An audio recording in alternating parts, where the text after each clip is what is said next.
வணக்கம். ரொம்ப நாளைக்கு பிறகு இன்றைக்கி ஒரு வீடியோ போடணும்னு எனக்கு ஆசைப்பட்டேன்.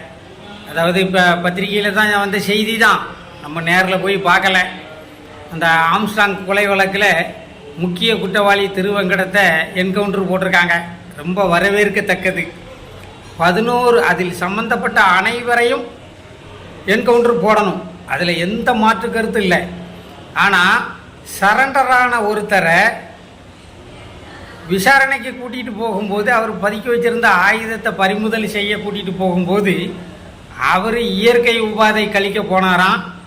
இவங்க கூட 2 போலீஸ் போனாங்களாம், தள்ளி விட்டுட்டு போயிட்டாராம். அவர் தள்ளி விட்டுட்டு போன இடத்துக்கும் அவரை என்கவுண்டர் போட்ட இடத்துக்கும் பல கிலோமீட்டர். அவ்வளோ வேகமாக ஒரு மனிதன் எப்படி பப்ளிக்கில் ஓட முடியும்?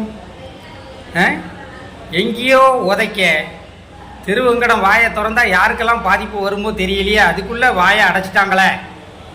யாரை காப்பாற்றுறதுக்கு என்ன நாடகம் போடுதாங்கன்னே தெரியலப்பா. பொதுமக்கள் பேசிக்கிறாங்க. பத்திரிகையை படிச்சுட்டு டீ கடையிலையும் பெட்டி கடையிலையும் உட்காந்து பெஞ்சில் பொதுமக்கள் விவாதம் பண்ணுறான். இதெல்லாம் அரசியல் தந்திரம்ப்பா, அதெல்லாம் போலி. சுட்டா 11 பேரையும் சுட்டுருக்கணும். இவன் கூலிக்கு கொலை செஞ்சவன் தானே, செய்ய சொன்னது யாரு அப்படின்னு பொதுமக்கள் கேட்காங்கப்பா. நமக்கு என்ன தெரியும்? நம்ம நேரில் பார்த்தோமா வச்சோமா, நமக்கு ஒரு இளவும் தெரியாது. ஆனால் பொதுமக்களுக்கு இந்த கேள்வி எழுதல. இது காவல்துறை மேலே சந்தேகத்தை ஏற்படுத்துது. காவல்துறை ரொம்ப நேர்மையாக தான் நடக்கு.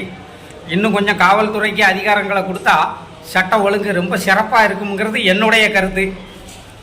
வாழ்க வளமுடன்.